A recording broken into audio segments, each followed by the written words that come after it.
Recently, we reported about a Utah judge who took a foster child away from her lesbian foster parents strictly because they were lesbians. Well, it turns out that Judge Scott Johansen has completely reversed his ruling, and he probably did it because of the negative attention he released. Now, according to the governor of Utah, he says he may not like the law, but he should follow the law. We don't want to have activism on the bench in any way, shape, or form. There was also, the Utah Division of Child and Family Services who got involved, and they were going to challenge the ruling. The judge gave no reason other than the fact that he felt the child would be in a better environment if she was raised by a heterosexual couple. I should note that the lesbian couple was raising her for about 3 months, and they were planning on adopting her, and now it seems like they will be able to do that going forward. So I find this story interesting because for every time that we talk about gay rights, we say, oh man, what are you guys still talking about that for, man? It's irrelevant. Like, they already got all the rights. Until this happens, and it turns out, no, they don't, right? And if you had spent 3 months with a kid that you were raising and you love her and she loves you back, or vice, it could be a boy, it could be a girl, obviously, and you put your heart and soul into them, and then somebody says, I don't like you because you're gay, I'm going to take your kid away. Mm-hmm. I think that turns out there's still real discrimination against gays in the country. Now, you might say, well, no, just reverse the decision. Yeah, that's because we all talked about it. I don't mean just the Young Turks. I mean the whole media and the whole country, and we were pissed about it. If we had done what right-wingers want, just bow your head and shut up, don't ever talk about it, don't complain, don't be a social justice warrior, right?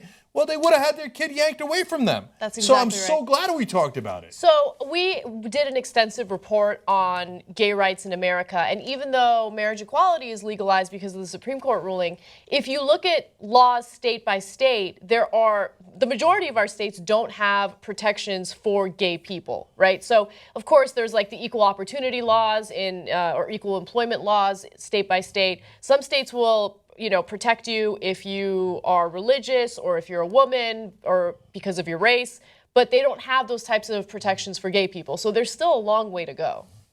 And even if, I just want to say, even if the laws are passed and even if they did have those protections, that still doesn't mean they're carried out and followed out by people according to the law. Yeah. I mean, I don't know. I mean, so many issues with racism or sexism, laws were passed decades ago, yet there's still problems with them. It's like just as soon as a law is passed, that the fight still goes on, because it's not like everyone is just like, okay, well, it's passed now, so we'll put our bigotry aside and just go by that law, Right, and some will say when it comes to racism against blacks, well, yeah, you're KKK, but they're like marginalized now.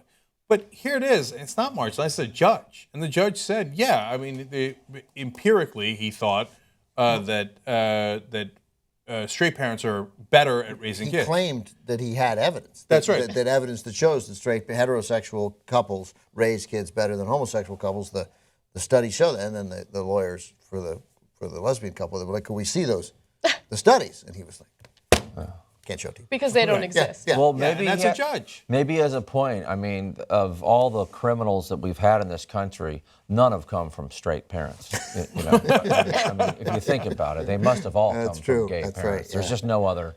I can't think of there's no other Yeah, explanation. I mean, yeah. We win here, thank God, because we spoke out. So when somebody tells you to be quiet and bow your head, don't listen to them. One further thing on this, I'm tired of the majority putting their boot on our necks. Okay, when I say ours, I mean in general, whoever you happen to be, right? And in this case, it happened to be LGBT community. Well, they handled it the right way because they won and they got their kid back, right? But I want to scream for them, right? I'm not inferior to you. I know that you are used to assuming that, and that's your point of reference, and you think, well, I am the old white man. I am superior to you in every way. And you have to listen to me, whether you're black, you're Mexican, you're Muslim, you're gay, whatever it is, right? No, I don't have to listen to you. You're not my superior. You're not the boss of me. And so if you don't like that I have the same rights as you, that's too fucking bad. Then leave the country. Go to Saudi Arabia, go to Iran, where people have different rights, right? Based on theocracy, based on tradition, culture, whatever you want to say. Here in America, we believe in equality. right? And if you don't like that, then you shouldn't be a judge. So you're not the boss of us, and I know that the Fox News crew and that general population that's so used to being the boss of everybody, they hate it. They hate it. They hate that they're not. Why won't these people that we held down all these years listen to us anymore? Well, sad fucking day for you. We're not listening to you. You're not the boss of us.